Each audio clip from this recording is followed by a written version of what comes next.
Hello and welcome to Credit Versio's Q&A Wednesday live for July 21st. I am your host, David Michalek. I am a certified FICO Pro instructor, also a consumer credit expert with almost 9 years experience focused on credit repair and credit education. Over those years, I've conducted 10,000 plus one-on-one credit consultations, which have resulted in over 1 million disputes and tens of thousands of inaccurate accounts being deleted from credit reports. And when I do these lives, I'm looking forward to sharing with you what I've learned all those years. And we do this live Q&A every Wednesday on our Facebook and YouTube channel at 6 p.m. Eastern Time. So welcome. Thank you for taking the time. Please take a second, introduce yourself. And if this is your first time joining, please let me know.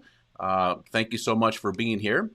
And also, one thing I always like to start off our lives with is letting people know that our credit report and scores play an enormous role in so many areas of our life. Our insurance companies, landlord, mortgage brokers, banks, and even our employers are looking at our credit report to see how we honor our obligations. Now, a long time ago, a credit report was really nothing more than just a very short listing of the types of credit that we had. Usually it was with a local store or something small. It wasn't that big of a deal. But today, so much of what we do in life finds its way on our credit reports. Everything from parking tickets to utility bills that we don't pay. I mean, there's a lot of stuff that just ends up there. So having great credit is mandatory because credit reports have become our adult report cards, and they tell the story of what we do when we are entrusted with credit. It's a big deal, and that's why, one of the reasons why we do these live Q&A sessions. Now, on today's live, I'm going to answer the most popular questions of the week, and these are questions that are submitted on Facebook, usually in the form of a direct message on Messenger, and also our YouTube channel. But as always, feel free to post anytime during this live. I'm here to answer your questions. This is all about you and your time and your credit repair. And if you have questions about Credit Versio, the dispute process, or credit scores, that's what I'm here for. So thank you so much for being here. And let's get started. So as soon as you feel like dropping in with a question, don't be shy. I know that sometimes this subject matter can be a little embarrassing, maybe a little humbling. One of the reasons why there's such a high portion of people who have challenged credits, roughly 1/3 of the country, it's not because necessarily there's a money problem, although that does play a role in it sometimes. I'm not going to say that hasn't been a component in a downward spiral of credit for a lot of people from time to time. But the largest group of people who have credit issues, whether it's maybe a collection they didn't know about, or maybe some ongoing things that are hitting the report, like late payments, a lot of times they're just not really aware of what's going on with their credit report, not aware of how important it is to keep on top of these things. So drop your question in anytime that you are ready, and let's start with the questions that I got this week. And I'm going to answer these one at a time.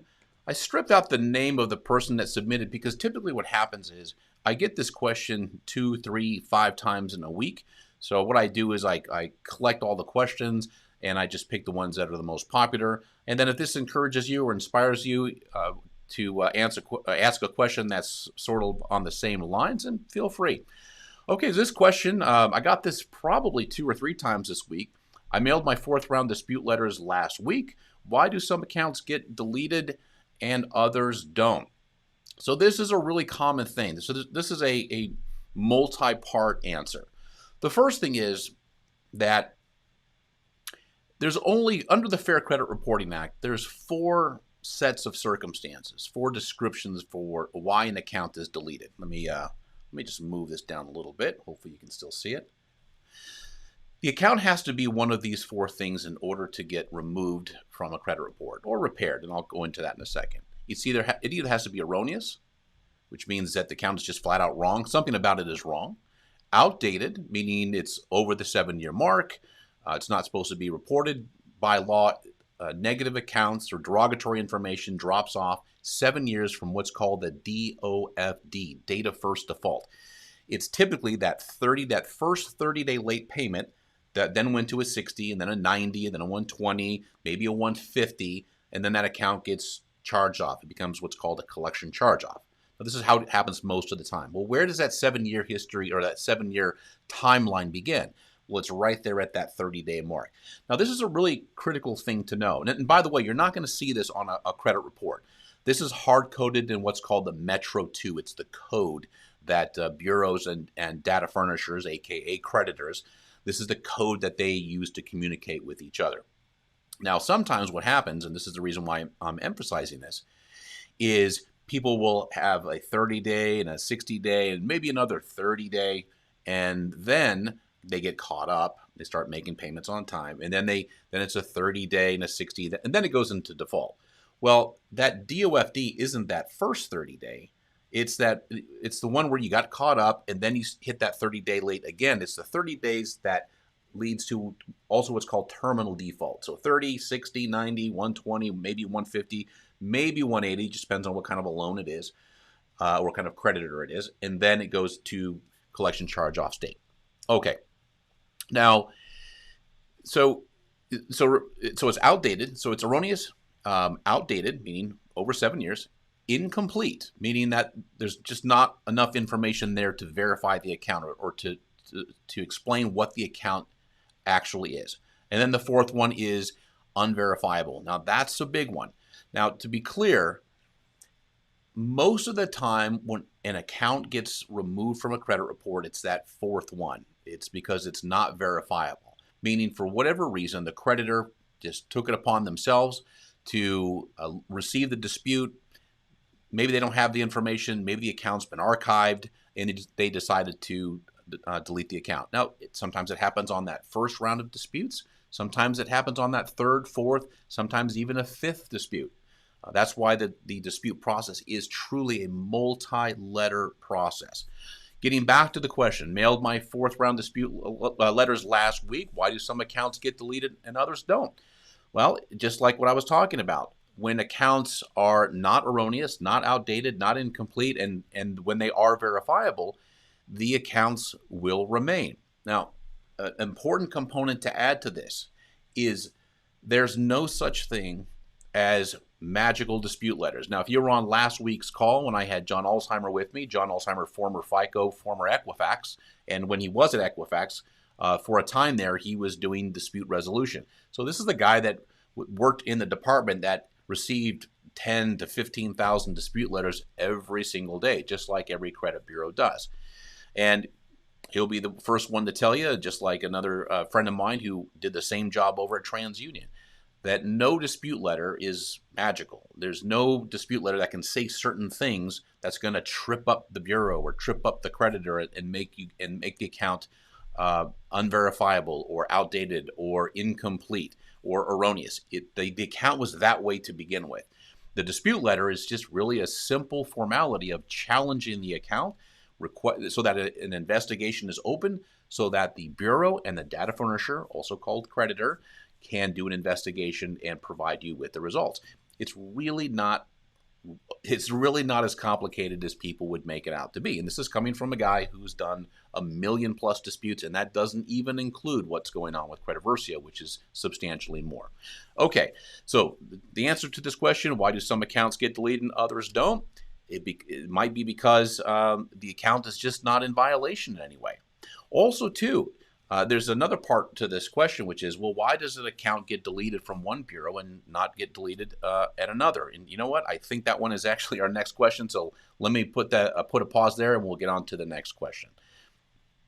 Okay, next one is, can I dispute all the negative accounts on my credit report at once? A credit repair company told me I can only dispute 3 accounts per month. Now, the first thing that this tells me is that the person who asked this question was certainly talking to a monthly fee credit repair company. And there's a lot of them out there. In fact, the biggest credit repair companies in the country are monthly fee based. And if this is new territory for you, the short version is you pay a monthly fee. Maybe it's $100. The going rate is usually about $99. That's what people are charging typically. It could be more, it could be less, but that's the average. And for that monthly fee, they typically will select or allow you to select 2, maybe 3 accounts to dispute per month. A long time ago, it was part of that business model to tell people that, well, to avoid raising any red flags, let me take this off the screen here. To avoid raising any red flags, you don't really want to dispute all of your accounts at the same time. They might get marked as frivolous. I mean, there's a lot of other add-ons that monthly fee companies would tell people. And the fact of the matter is that is 100% false. In fact, I saw a post one time on a blog from a credit repair company. They're not around anymore. This was many, many years ago. That said, it says in the Fair Credit Reporting Act that you can only dispute 2 or 3 accounts at a time. It doesn't say that anywhere in the Fair Credit Reporting Act. Knowing that document is something that is, I would say it's a requirement, but most of us who are in this business of being instructors and in the credit repair space know it quite well. So what they're saying is, hey, we don't want to dispute all of your accounts at once because your credit repair would be done faster, and therefore we can't keep you on that keep you on the dole for that monthly fee for 6 to 12 months, which is the business model for a monthly fee company.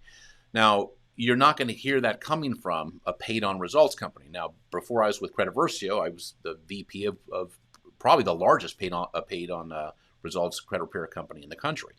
And that was one of our things was, hey, you can dispute everything you want all at the same time.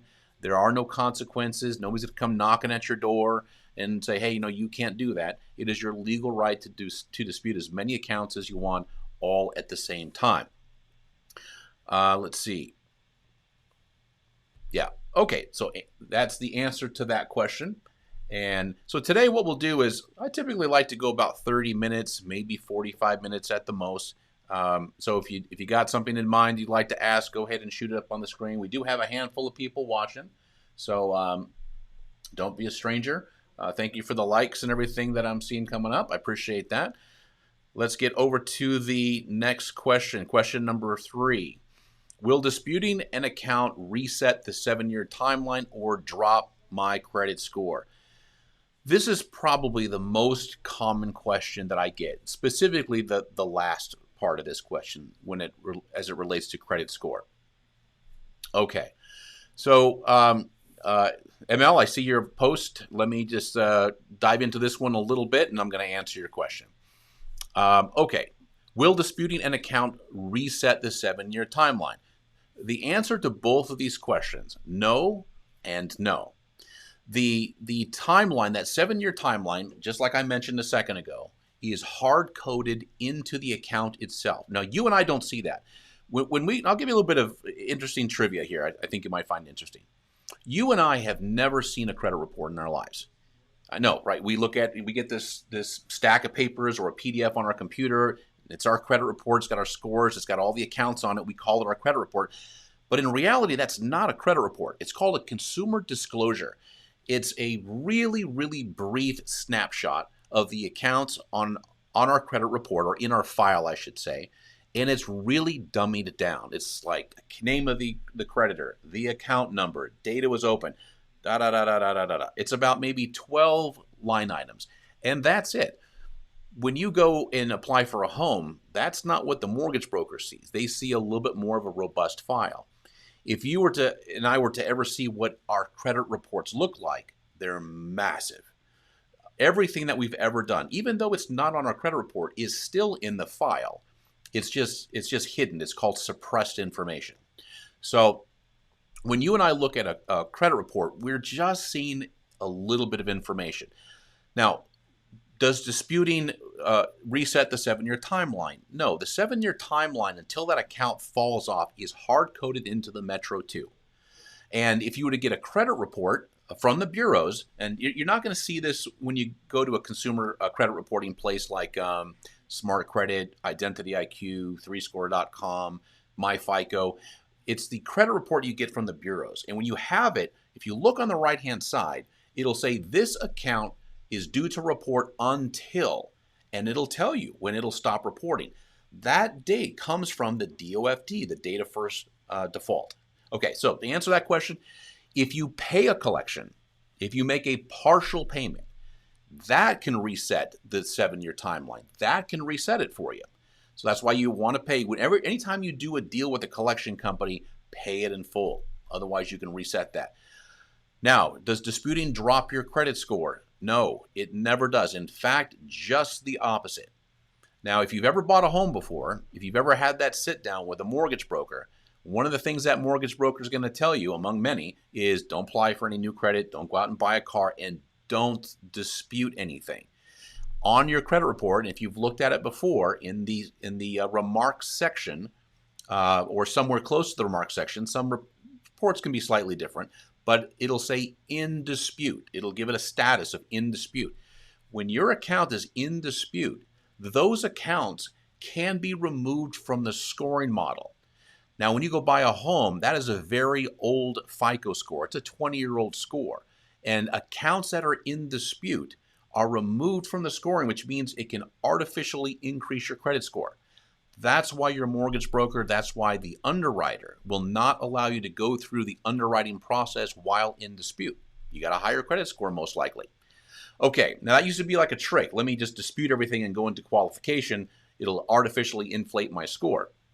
The fact of the matter is, disputing anything on your credit report does not affect your score.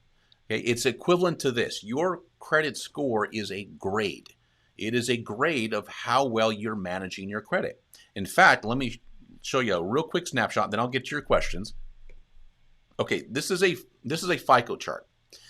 Now we'll start, and by the way, Vantage score is very similar to this. The differences are very minor. But looking at this as a clock, we'll go clockwise. 35% of your score is based on your payment history. 30% is on the amount that you owe, also called balance. 15% is length of credit. This is your history.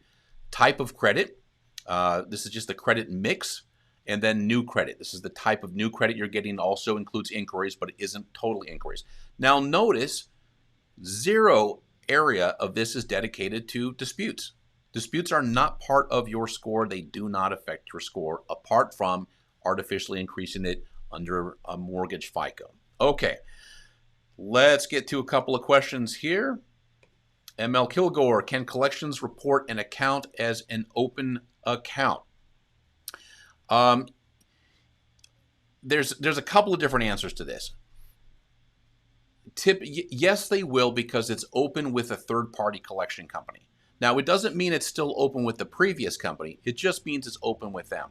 Now, what that means is that it's open, they're trying to collect, but it's not an open account like a revolving account that you can make any changes to.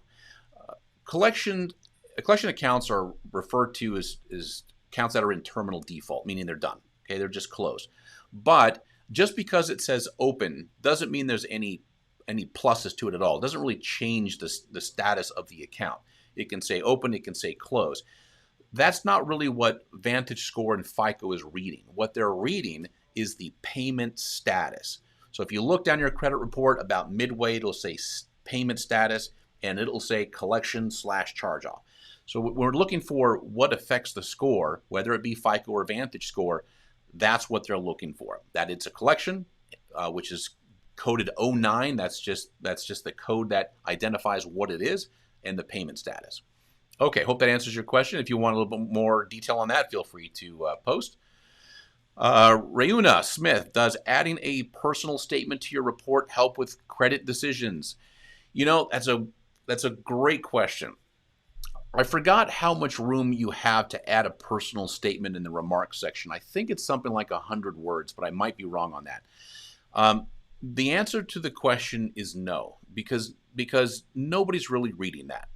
So we live in this day and age now where we have what's called automatic underwriting, where when you apply for something, or automated underwriting, when you apply for something, a lender, and even smaller lenders, have a criteria that they look for. There are certain thresholds of risk that they're comfortable with their different kinds of products. So if I'm, say, Capital One Bank, and I want to offer what's their number one card, the venture card, then I'm going to have a much higher criteria. So when an applicant comes through, I'm going to scan the credit report, and there are things that I'm looking for on that report. And by the way, this is all done digitally. Okay, people are largely out of the decision-making process, the review process, even in mortgage, by the way. So even the desktop underwriting that happens with mortgages is almost entirely done by software. So to answer your question, you are entitled to make a remark, a personal statement on the account, but the chances of anybody reading that are slim to none. The chances that anybody looking at the credit report, reading that, and that making a difference are probably infinitesimal. I don't know if in the years I've been doing this, I don't think I've ever talked to a single lender that has ever even mentioned that part of the credit report is making any kind of a difference. But fabulous question, though. And you got a follow-up question. Why do negative reports continue to report negative if paid? I think you're talking about negative accounts continue to report negative if paid. Okay. I'm just going to make the assumption that that's what you're referring to. Credit reports are a chronology. It's a history of you and me. It's a history of what we've done. Now, even though there are some ways, like collection companies sometimes will do a pay for delete, but they are expressly forbidden to do that in the standards manual, which is what they get when they agree to report information to the credit bureaus. It says in there, do not delete anything in exchange for payment. Now, depending on which model of FICO and Vantage score we're talking about, I'm just going to assume that we're talking about a collection. So if you pay a collection, which is the right thing to do, if you have the means, if you have the ability, if you're looking at a contemporary FICO score like FICO 9, the new FICO 10 that's now coming out, Vantage score 3.0 and 4.0, collections with zero balances are ignored. Now, even though cosmetically it's there, you can see that it's there, it's just part of the history of the account. Just because you paid it doesn't mean it's going away. Now, look at this in practical terms too. Like I said in the beginning of this video, sometimes people get into credit problems because they're overextended, because it was just an irresponsible use of credit. Okay, I've been there. The whole reason why I'm sitting here today, and the whole reason why I'm in credit repair and I'm now an instructor and I've gone through all the coaching and training education that I have to do this, because I came to credit repair as a client. And this is back in 2012. So I say this with absolute humility, and I can relate to anybody who's watching this that has the credit issues. But you have to understand what a credit report really is. It's not about what you're doing right now, what you're doing right at the moment. It's what have you done going back as far as 20 years. So if you have active open accounts like a mortgage you're still paying on, it'll stay there for 20 years. Negative stuff, for the most part, 7 years. Bankruptcy Chapter 7, 10 years. And it is designed to tell a potential lender, what is your level of risk? They want to know that you or I had a collection a couple of years ago that we paid for. It's risk that they want to know about. And they don't like things being deleted in exchange for payment, although it happens all the time. So to answer your question, that's why things are on your credit report that are paid. It's your history, and payment doesn't change that, doesn't delete it. Now, it'll eventually fall off, but even with the zero balance, it will stay there. And sometimes it'll have an effect, sometimes it won't. Okay, L.A. Krupnik, hope I'm pronouncing that correctly. How do we know if the dispute was actually verified? Do they give us proof? It depends on what you ask for.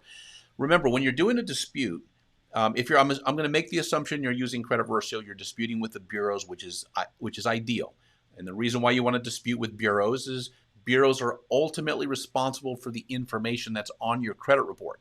So if they're in violation of the law, if something there that's sketchy, it shouldn't be there, then they're on the hook for it, and you could sue them. And you could sue them, and you could also sue the data furnisher. Happens all the time. In fact, I did that myself. I ended up suing Equifax and a mortgage company years ago for patently wrong information that was on my credit report, and they signed over a pretty decent check. So it happens. Now, what are they supposed to provide you? Okay, let me put that back up again. It depends on what you sent them. The reason why Credit Versio is such a great platform is it doesn't ask for necessarily verification, because what if they just reply and say, yeah, it's verified? Okay, now what? When you do a dispute, the best strategy is to point something out about the account. Like, let's say it's late payments. And you can say something very benign like, hey, I don't remember being late for this on this account. Can you please provide me with statements of when this took place? Now, will they provide that to you? Maybe, maybe not. But really what that question does is it lets that data furnisher know that, hey, you're not going anywhere. You're asking poignant questions, and then it's up to that data furnisher to decide whether or not they've got the information to provide you. A lot of times you get a deletion just because they've archived the data. I don't know if you, LA, if you were on in the beginning of this call, but I said that there are 4 reasons why, and this is under the Fair Credit Reporting Act, there are 4 reasons why accounts get deleted. They're erroneous, outdated, incomplete, and 4, unverifiable. If they're not verifiable, meaning that the account might be legitimate, it might be on the up and up, but can that data furnisher, can that creditor verify it? And this is an internal thing with them, by the way. It doesn't necessarily mean that they got to give you stacks of paper, although sometimes they will. When they do their own self-check, they have to keep in mind that if we don't reply to this, if we don't reply to the bureau, we might, we might get sued. And that's why one of the reasons why you want to do a paper dispute, not an online dispute. You want a paper trail. Okay, so LA, I hope that answers your question. If not, let me know. D'Angelo Smith, I have an old account that the last payment was made in 2016. However, on my report, it was updated to January 1st, 2017. How is this false info legal? Can this be disputed? Okay, let me just go over this one more time, D'Angelo, make sure I got this right. Okay, payment was made in 2016. However, January 1st. Okay. Send a dispute. And in fact, a late payment dispute is probably perfect. And just let them know. And by the way, I've said this many times. The best dispute is the one that describes why the information that you're seeing on your credit report is not valid, is incorrect, is outdated, unverifiable, whatever. Use the custom dispute feature in Credit Versio. If you've got Credit Versio, if you don't, just use a template. Just say, hey, the last time I paid this was on such and such date. This creditor has marked it in the future or further down the road in 2017. Please verify and correct. And that the obligation is on them. The burden of proof, the burden of performance is on the data furnisher and to a degree the bureau as well. So, D'Angelo, send a dispute. Okay, Randy, how long does a short sale on a house to fall off, and is it impossible to be removed? So, Randy, when I got involved in credit repair, when I first came into this in 2012, late 2012, early 2013, this was kind of the tail end of the Great Recession. Short sales and foreclosures and bankruptcy, they were on everybody's credit report. I mean, we did hundreds of clients a month, and not everybody, but man, the vast majority had them. And I had them too. I had a couple of them, and not a short sale, but I had a couple of foreclosures, and they were both deleted. It's really the dispute process. Now, again, let me make a little bit of a segue here on this, because this is really important to understand. I touched on this a second ago. There's a big difference between accounts on your credit report that are legitimate versus accurate. Okay, this is a very important concept to grasp, and this is where a lot of confusion exists when it comes to credit repair. You may have an account on your credit report perfectly legitimate. It happened. Okay, let's take my foreclosure for example, since Randy, we're talking about your short sale. On both of them, let's just pick out one. My foreclosure happened. Okay, things got tough. I went down financial rocky road, and the house foreclosed. I was trying to short sell it, but back then this was all brand new stuff, and I'm pretty sure it was through Chase. They just did not have the ability to do a short sale efficiently at the time. They learned later on down the road. So that was a disputable account. So the credit repair company that I had, which is doing nothing different than what Credit Versio is doing, sent dispute letters, asked for verification. It was a multi-letter process. And because because it had changed hands, it was no longer owned by Chase. I think it was Aquin or something like that. I can't remember. But eventually, the data furnisher just said, we're kind of tired of this dispute process. We can't answer the questions. We're going to delete it. Now, the great thing about Credit Versio, and I talked about this maybe about a month ago, is when it brings in your credit report, it's looking not just for negative accounts. If you've all seen the demonstration video, then you've seen it pull out negative accounts. What it also does is now it's finding mistakes. It's looking at each bureau, every account on each bureau, looking for discrepancies. And then when it brings in that second bureau the next month, it's looking at all the accounts again and comparing it to the previous report, looking for mistakes. Has anything been re-aged? Are there duplicates? Is there stuff that's wrong that doesn't add up? And then Credit Versio will let you know and provide that dispute reason for you. So the reason why I'm telling you that, Randy, is if you're doing a dispute, if you're using Credit Versio, let it guide you. Let it go through the process, because chances are what it's going to do is it's going to know that's a derogatory account. It's going to understand that it's real estate related, and it's going to dispute accordingly. But again, I always qualify that with the best dispute reason is the one where you see that there's a mistake and you want to use a custom reason for that. Okay, hope that answers your question, Randy. Okay, LA, you are very welcome. Thanks for the question. Sean Fisher, how many times should you dispute derogatory accounts to credit bureaus?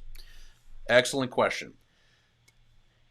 Usually, now again, going back to a dispute strategy, talking about the difference between legitimate and accurate, you're going to dispute an account until one of two things happens. Either one, the account is deleted because they either couldn't verify it, the information couldn't be corrected, or there's some other reason why they weren't able to comply with the dispute that you sent them. Or the second thing is they come back, yes, it's verified, yes, it's accurate, there's nothing wrong with it, and it's here to stay. Now, it can take up to 4, maybe 5 rounds of disputes. The dispute process is almost always multi-letter. Okay, here's where people really drop out of the repair process when they're doing it themselves. They send one letter, and they go buy some templates somewhere, which you should never do. If you really want templates, you can get them free in Credit Versio. Just create a free account. They're in the template section. Go to the CFPB website. Go to the FTC website. You'll hear credit repair companies say, well, you can't use templates because they'll know it's a template. There's nothing wrong with using a template. In fact, a large chunk of the dispute letters that go to the bureaus are templates, right from the FTC and CFPB website. Nothing wrong with templates. And just state the dispute and ask them for, whatever it is that you're looking for. If it's a collection, then you're going to ask them for proof that the collection company has a legal right to collect. When Credit Versio is going through this process, it's going to step you through the process. But where people fail, like I was saying, is they get this template, they send out one letter, and it comes back verified. Well, what does that mean? And they just, I guess it didn't work. I was hanging my hopes that this one dispute letter would do the whole thing, and it doesn't work that way. Statistically, data furnishers, also called creditors, know that when you send the dispute, if they just give you a knee-jerk, hey, it's all verified, everything's looking good. In fact, the language is everything is reporting accurately. They know that a good chunk of people are going to quit. That's it. They're done. So in credit repair, when I was at full service, meaning a boutique, white glove, very expensive credit repair company, we'd always tell our clients, the credit dispute, the credit repair process begins really at the second dispute letter. Because now that tells that data furnisher that you're not going away, that you know how to ask questions, that you know how this dispute process works. So to answer your question, I believe it was Sean Fisher, within 4 to 5 disputes, you're going to know if that account can be removed. Credit Versio is going to whittle that thing apart and look for any possible errors and any reason for that account to be deleted. And a lot of times they get deleted. If it doesn't get deleted, it means it's not reporting in a way that's in violation of the law, at least on the surface. Now, let me qualify that a little bit. if you're looking at an account at a, whether it's a collection, charge off, real estate, credit card, whatever it is, and you're looking at it and you're like, that is wrong. This is not accurate. I've gone through the Credit Versio process. It's still wrong. Then by all means, reach out to an attorney who specializes in Fair Credit Reporting Act law. There's a lot of them out there, and they don't charge you anything. The damages are established by law. Okay, we know a lot of attorneys in this space. We worked with them for years and years in our other companies, and they do consultations for free. And if you have a paper letter system, a history of it, and you keep track of that, and there's something grossly wrong with the account, you can tell it's wrong, and you suspect it might be doing you some damage, an FCRA attorney would love to talk to you. Okay, so you're on your second dispute letter. Okay, so really you're just getting started. Dispute number one is like, that's the shot across the bow. You might get blown off. Round two is where things get real, and then round three, then round four. So really make that assessment after you've done 4 rounds, and if it's still there, then you have to consider what your options are. If it's still wrong, attorney.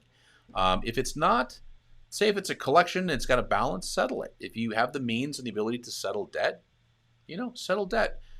Try to make some arrangement with them to delete it if it's a collection. But you have some options. You can also wait 6 months. Creditors a lot of times archive data. So and again, I'm just kind of playing the devil's advocate here. If things don't get deleted, if you go through 4 rounds and the accounts that survived it are still there, wait 6 months, dispute them again. They might have been archived. They might have changed hands. They might have disappeared. Who knows? You might have more success. I've seen that happen a lot. And then the other option is wait 7 years for that stuff to fall off. Okay. I skipped. Reuna again. Okay. Is the involved in litigation reason for dispute a good option to use if it wasn't actually involved in one? I've seen a lot of people use it, but not truthfully. Listen, you're never going to hear me say do something that's not truthful. In litigation, you know what? If somebody calls your bluff on that one, probably not a good thing. Keep this in mind too. Bureaus are not stupid.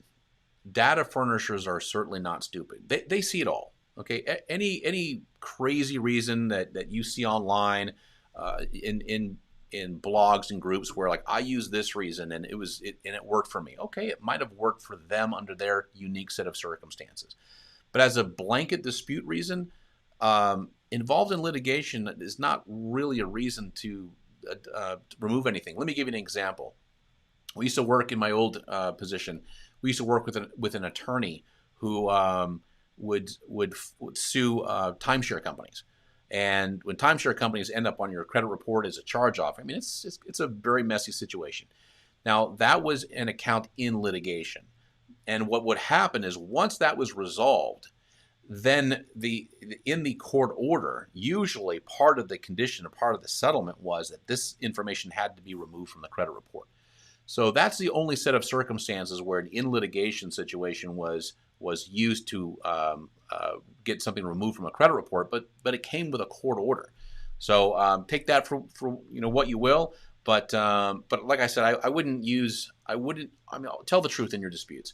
And if you don't know, well, for example, if you're using Credit Versio asks questions like, can you send me this? I don't know that I don't remember being late.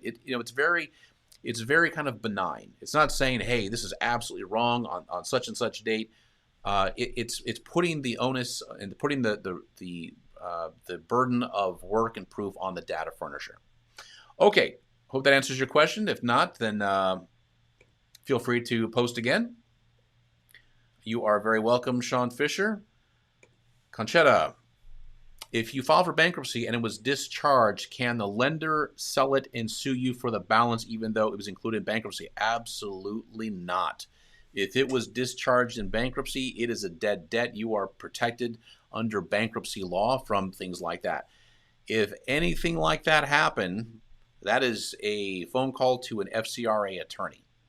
Okay, when an account is included in bankruptcy and it has been discharged, it is a dead debt.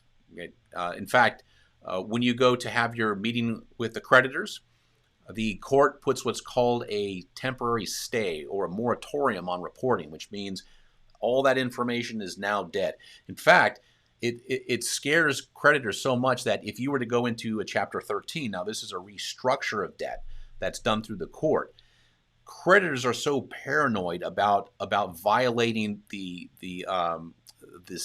court stay, meaning they can't report stuff, that even in a Chapter 13 where you're making payments, a lot of times they won't even update the balances going down when you're paying on it because they just don't want to have anything to do with reporting information to the bureaus when a bankruptcy has been filed. So, so to answer your question, that would be a crazy set of circumstances. But if it did happen, FCRA attorney. Okay. Almost doof. Oh my gosh. I'm sorry. I'm not even going to try that one. Do you know any FCRA attorneys in Arizona? Here's what you should do is send me an email. It's David M. You know what? Let me just type it in here. At Credit Versio.com. Okay, hopefully you can see that. Okay. Okay, now if you can see that, send me an email. And most FCRA attorneys, at least the ones that I know, there's a handful of them, they have offices all over. And they're licensed in a lot of the states. If they're not licensed in Arizona, they know a lawyer who is. So I'll be happy to refer somebody to you. Okay, Conchetta, thank you. You're very welcome. I filed Chapter 7, and through my bankruptcy, I was being harassed, and they just added on my credit again. Okay. So you're on Facebook, Conchetta. Use Facebook Messenger and just send a message and saying, hey, can you refer me to an FCRA attorney? And I'll be more than happy to send a phone number your way. Okay, I think that we are all caught up on the questions. Feel free to post, and I'm going to move on to question number 3 here. No, we're on number 4.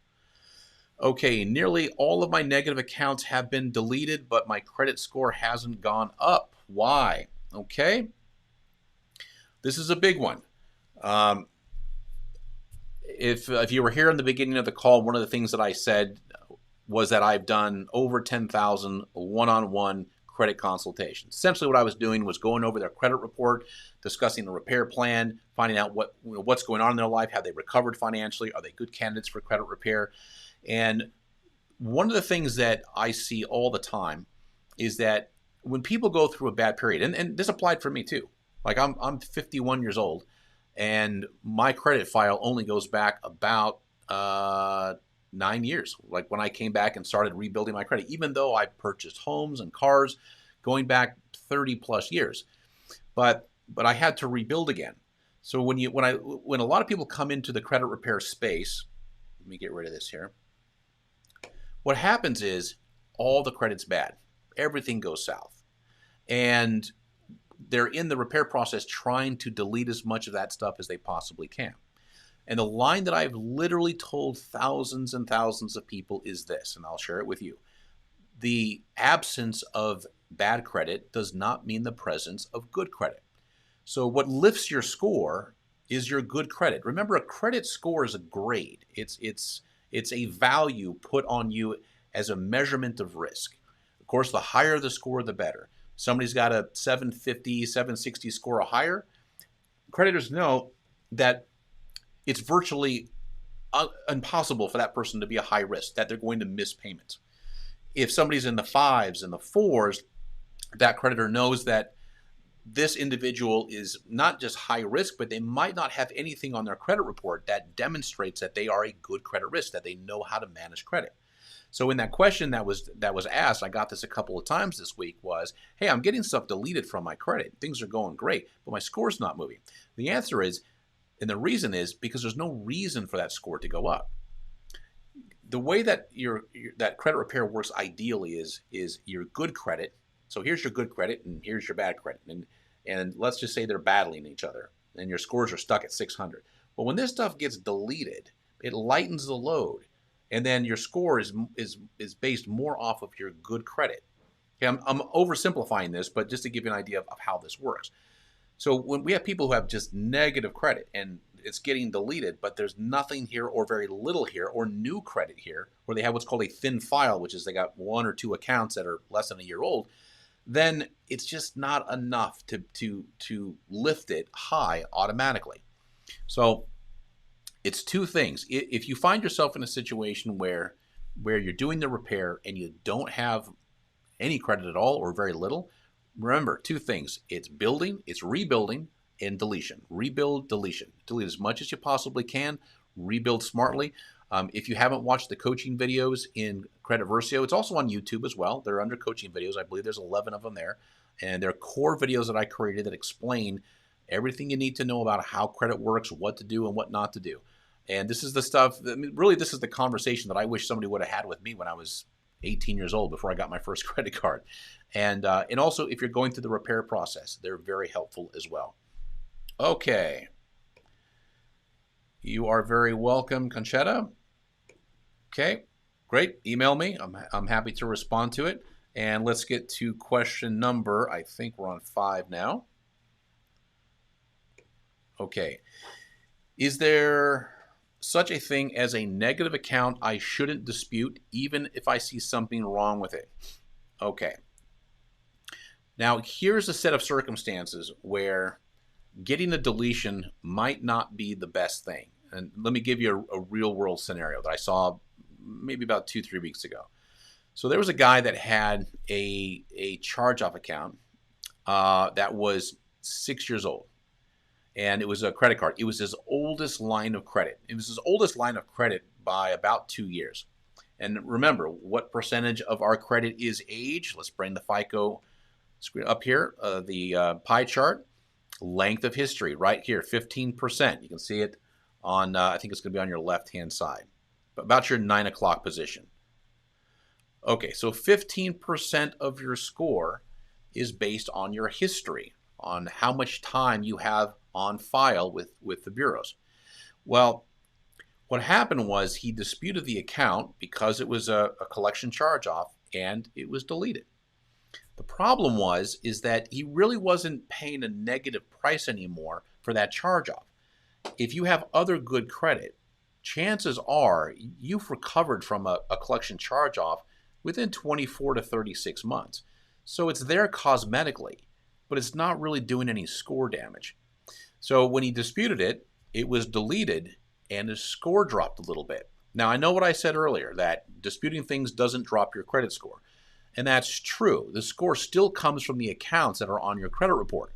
So the act of disputing itself doesn't have any material impact on your score because it's not part of your credit report. But in this case, this gentleman deleted a 6-year-old account that was actually helping him. So now that's a very rare set of circumstances, but I got this question a couple of times this week and it reminded me of the guy that I talked to a couple of weeks back. So when you're doing disputes, make sure that you're counting the cost on these. If you've got something that's derogatory, say it's a charge. Now, by the way, this doesn't apply to collections at all. Only trade line accounts. So if it's a credit card, auto loan, something that went into default, if it's really old, if it's at that 6-year mark, and you have other good credit, you might want to pause for a second and just maybe let that fall off on its own. Okay. Sean, got another question. Ideally, how many trade lines do you recommend to get your credit score up? It's not so much the trade lines, Sean, it's what you do with it. Really, there's only 2 boxes that you need to check off. 1 installment loan and 1 revolving line. So credit card and installment. Now, by the way, this doesn't mean go out and get an installment loan somewhere. If you have a car loan or a student loan or some kind of installment loan on your credit report, even if it's closed and older, you get to check that box. Really especially if you're rebuilding your credit, what a lot of your score is going to be based on is how well you're managing your revolving credit. So credit cards are the things that people tend to abuse the most.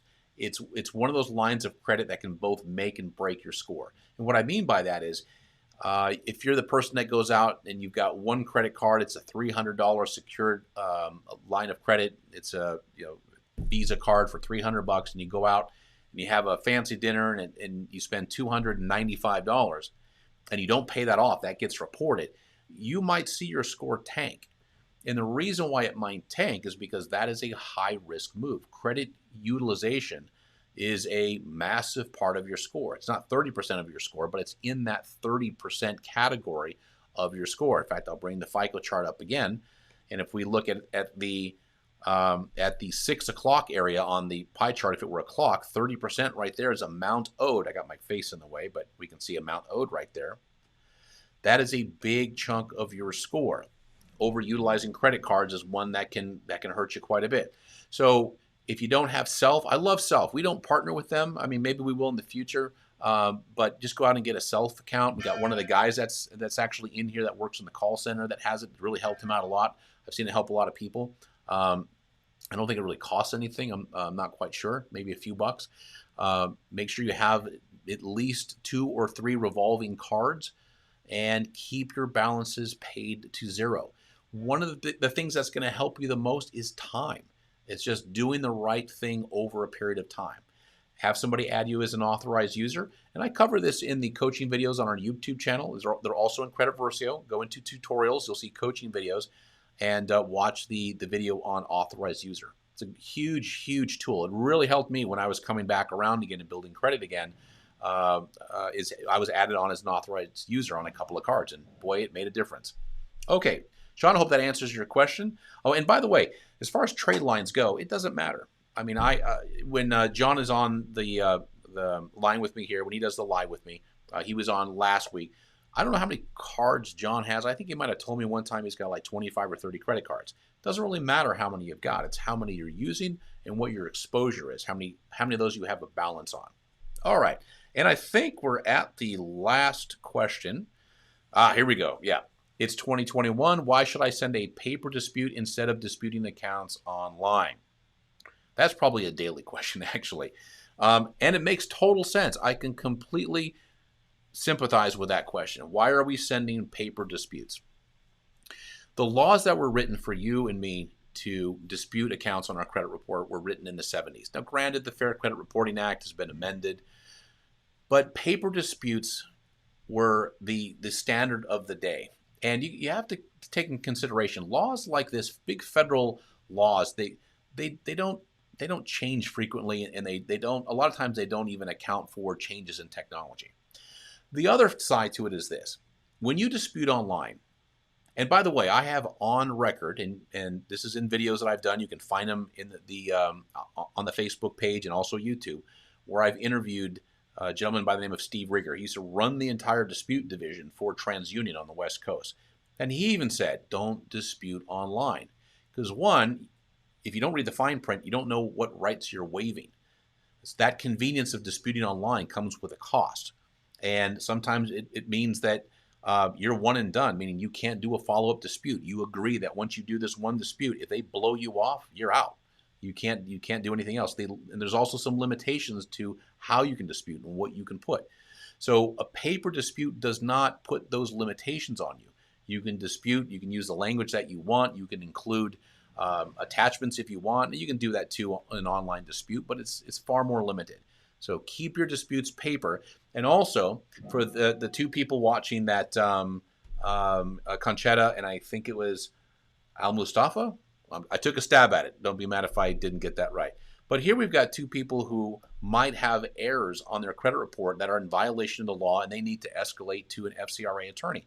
That attorney is going to love the fact that you have paper disputes that you've sent in your dashboard in Credit Versio.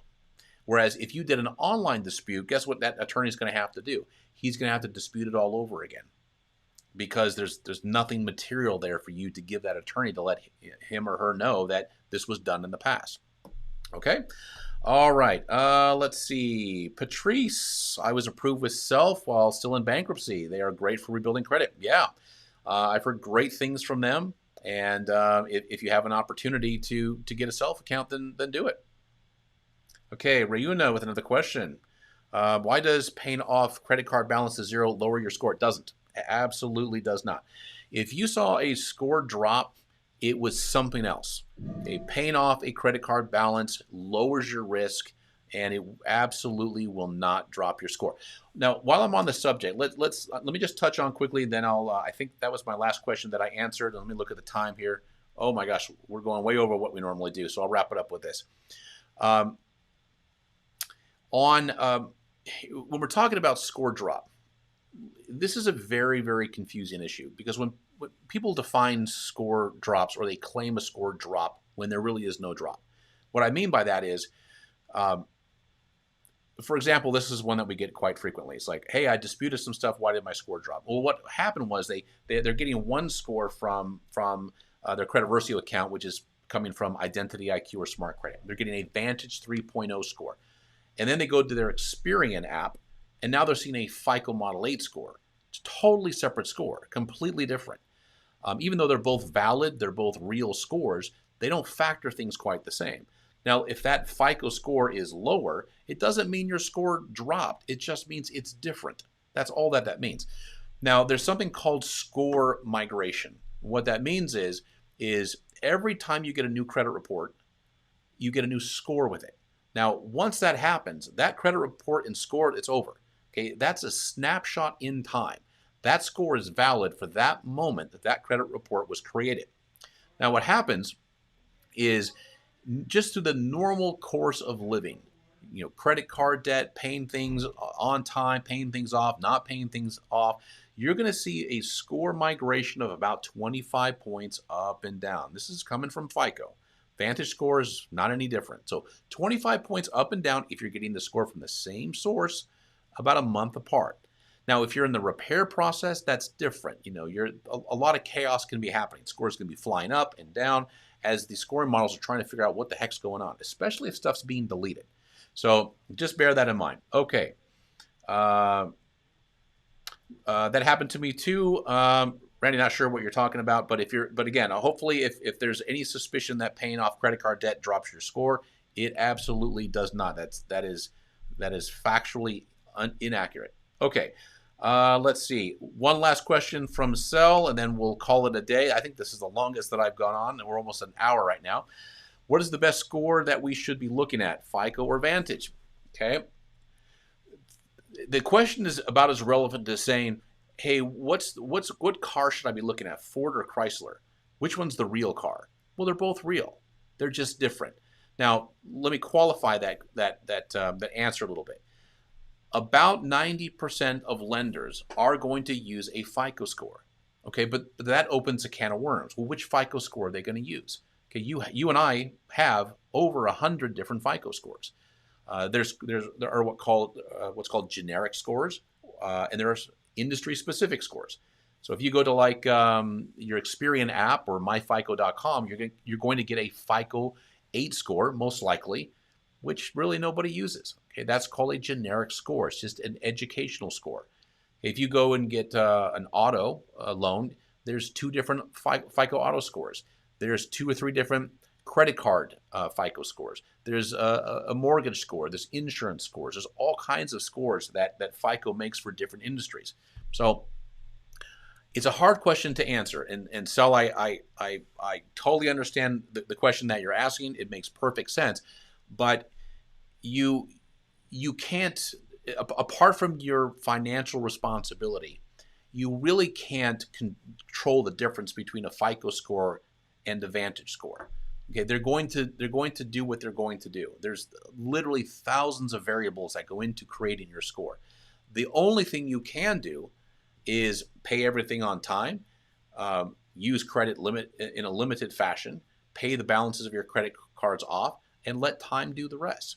That's really all that you can do. Remember, at the end of the day, the whole point of a credit score is to determine your level of risk.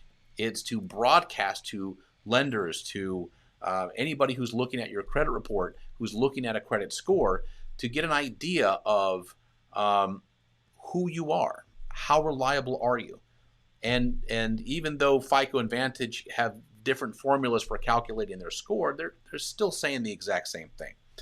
Okay. I asked because FICO score is 85 points higher than my Vantage score. Sure, yeah, because they're using a different formula. They care about different things.